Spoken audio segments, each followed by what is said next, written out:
La pena de muerte, estudio número 14. Romanos 13, versículos 3 y 4 dice: porque los magistrados no están para infundir temor al que hace el bien, sino al malo.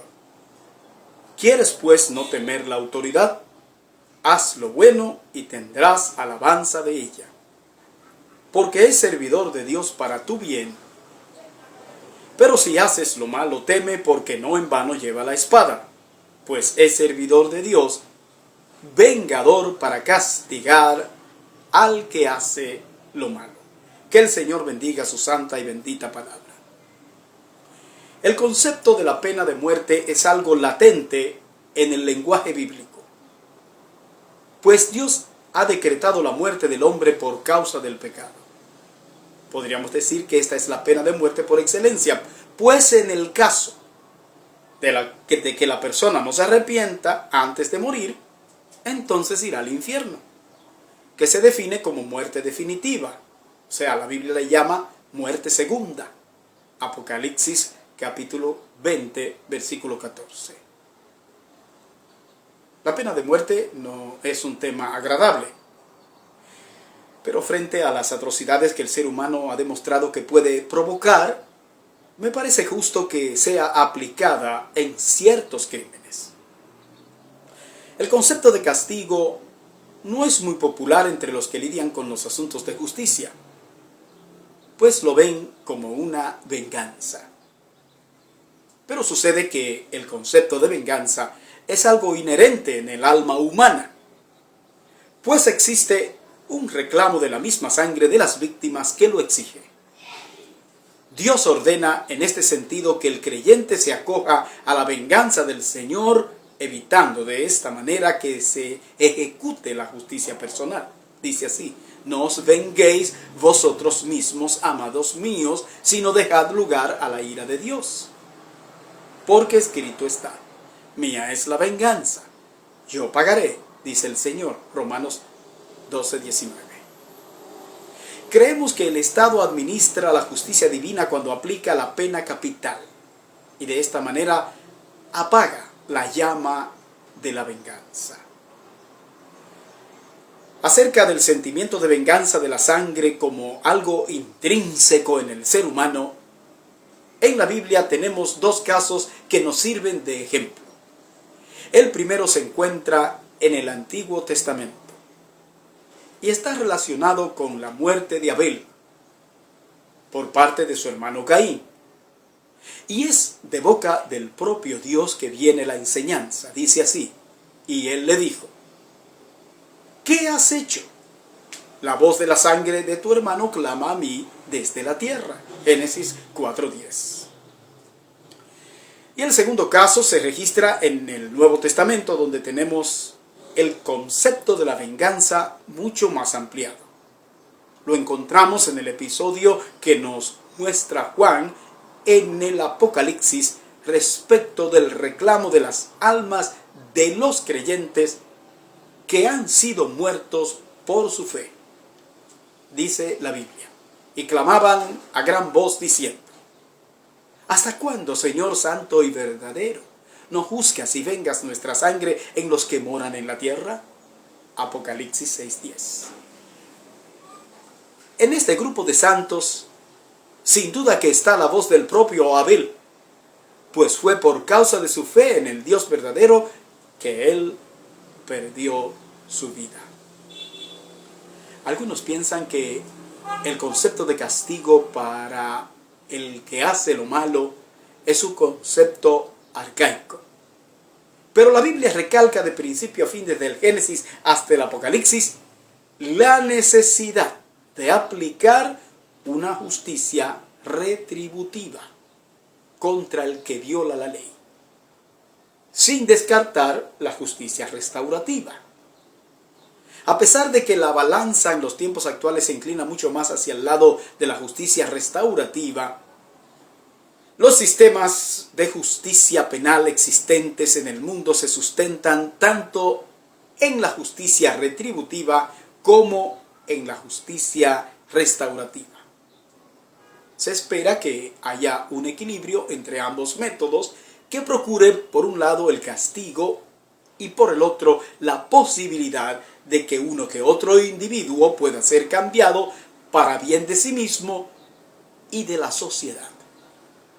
Que a la vez, los que sufren el daño reciban la compensación debida. Vamos a ver la pena de muerte en el Antiguo Testamento. Fue Dios mismo el que instituyó la pena de muerte en el Antiguo Testamento. Él dice: el que derramare sangre de hombre, por el hombre su sangre será derramada, porque a imagen de Dios es hecho el hombre. Génesis 9:6. Esto lo estableció el Señor para salvaguardar la vida del hombre, para preservar la raza humana que apenas iniciaba un nuevo ciclo de existencia después del diluvio. Noé y su familia, bajo el régimen teocrático, debían ser celosos en multiplicar las especies, tanto de animales como de la raza humana. Y para ello entonces reciben de Dios los poderes necesarios para aplicar la justicia en la tierra, que incluye la pena capital, si así fuese necesario. En verdad, en el Antiguo Testamento encontramos suficiente material que apoya la pena de muerte. Se aplicaba la pena de muerte por múltiples razones: por homicidio, por adulterio, por homosexualidad, por bestialidad, que es tener relaciones con animales, por blasfemia, por hacer mal uso de las cosas sagradas, como el hecho de tocar ciertos utensilios santos, por hechicería, por rapto o secuestro, por maldecir o pegarles a los padres, por violación sexual, etc. Ahora debemos recordar que la Biblia la tenemos que estudiar bajo el criterio del Nuevo Testamento. Y en este sentido dudo mucho que podamos encontrar apoyo del Nuevo Testamento para la pena de muerte en muchos de estos delitos que se detallan aquí. Esto no quiere decir que hay contradicción, sino más bien que esto obedece a la progresividad con que la revelación fue dada por Dios al hombre. Es evidente que el Señor Jesucristo en el Nuevo Testamento establece un nuevo comportamiento a la hora de enfrentar desavenencias y de reclamar derechos. Esto queda evidenciado en lo que el Señor enseña en el Sermón del Monte referente a la manera como debemos lidiar con los conflictos interpersonales. Mateo 5, versículos 31 al 48.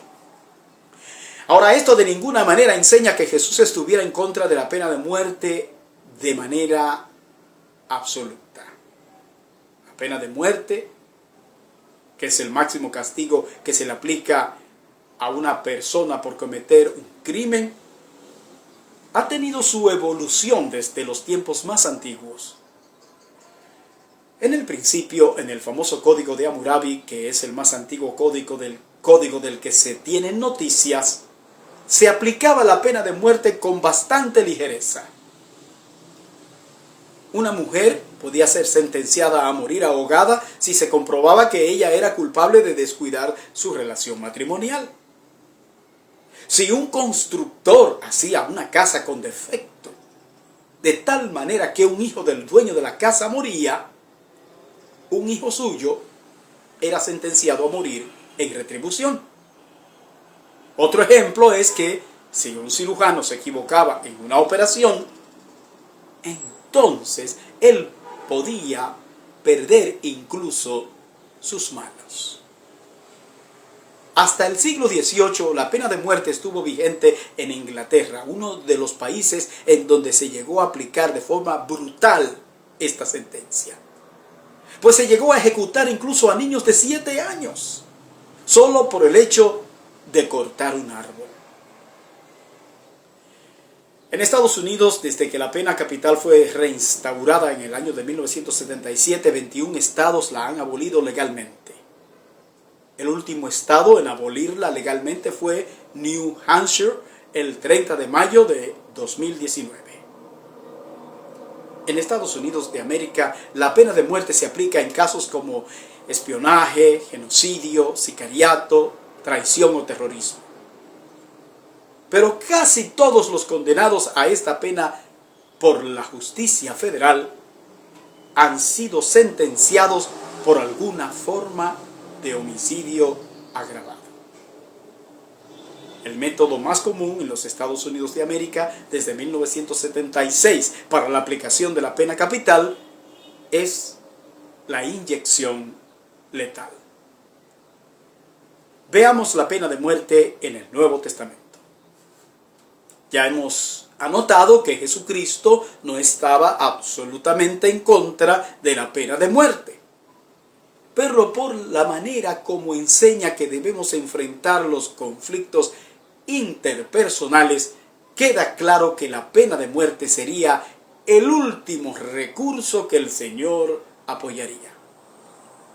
El caso típico que siempre se toma como ejemplo para decir que Jesús estaba en contra de la pena de muerte es el caso de la mujer adúltera en Juan capítulo 8 versículos 1 al 11.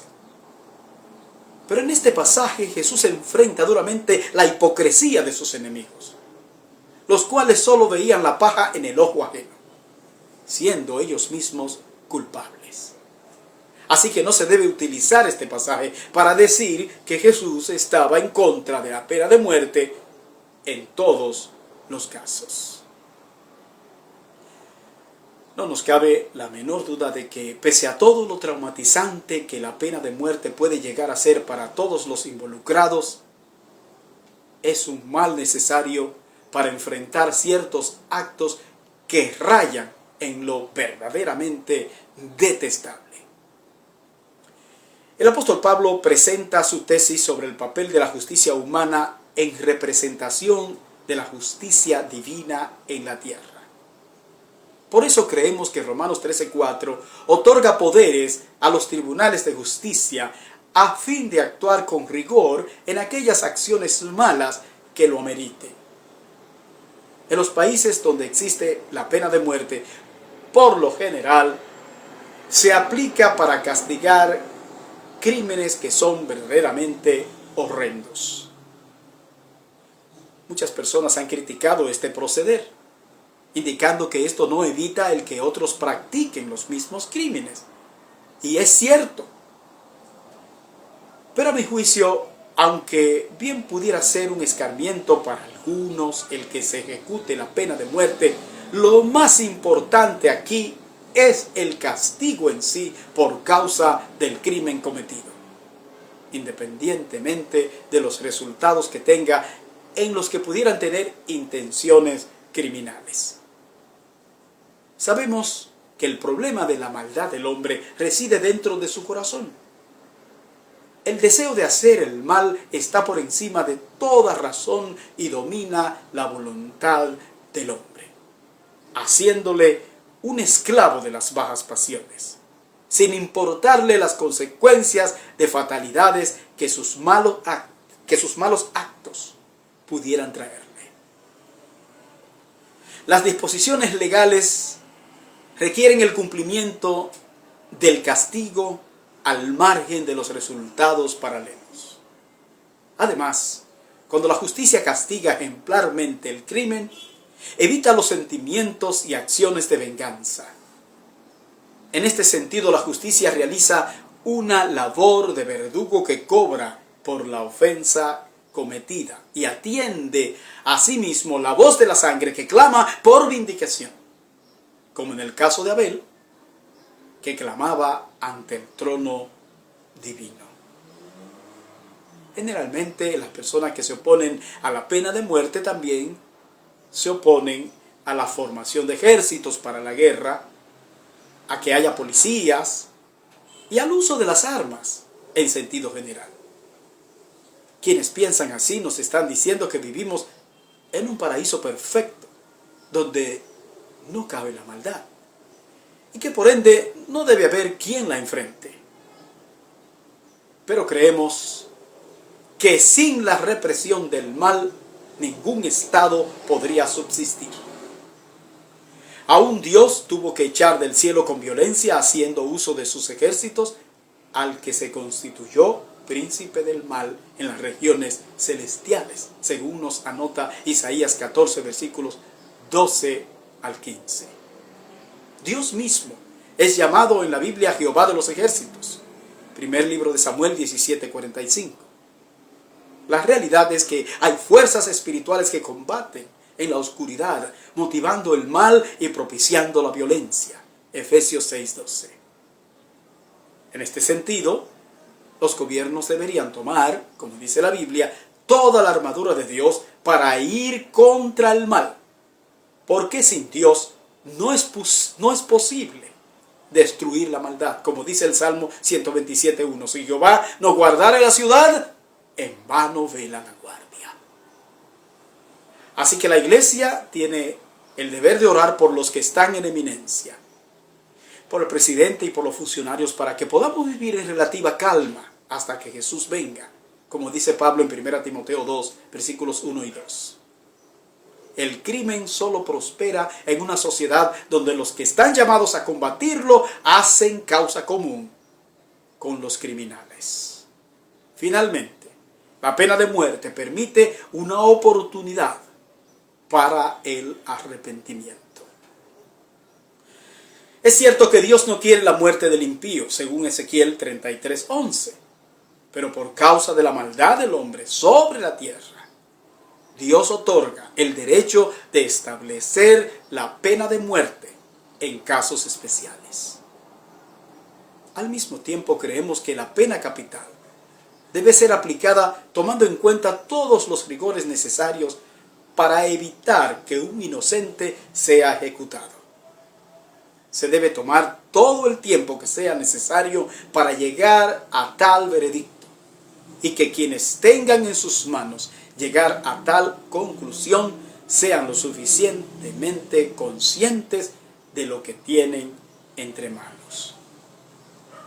Creo que es además necesario que se legisle de manera eficaz acerca de cuáles son los crímenes a los que se les aplicará esta terrible pena. Frente a todo este drama de la pena capital, es importante que el condenado tenga la oportunidad de salvar su alma en el momento de enfrentar una sentencia como esta.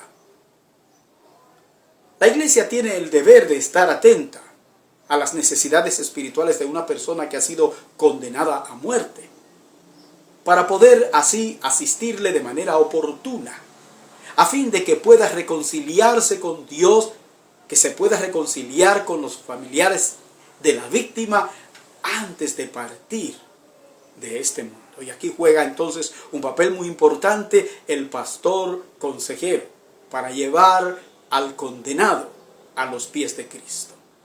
En el caso de que el reo se arrepienta, su cuerpo será destruido, pero su alma será salva.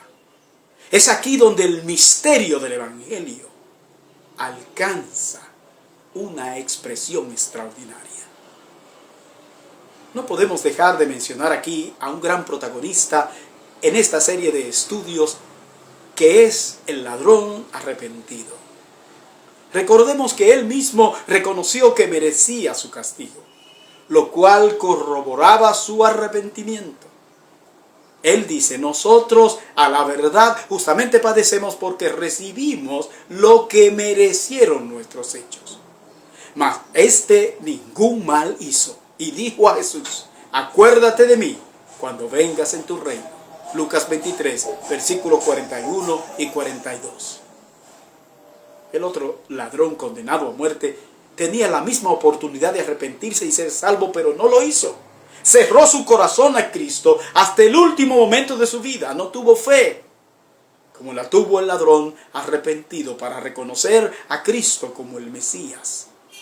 Y más bien, retó al Señor de forma atrevida. Y uno de los malhechores que estaban colgados le injuriaba diciendo: si tú eres el Cristo, sálvate a ti mismo y a nosotros. Lucas 23:39. El Señor fue importunado hasta la hora de su misma muerte, y todo lo sufrió por amor al ser humano. Todo lo sufrió por amor a ti. Dios te bendiga.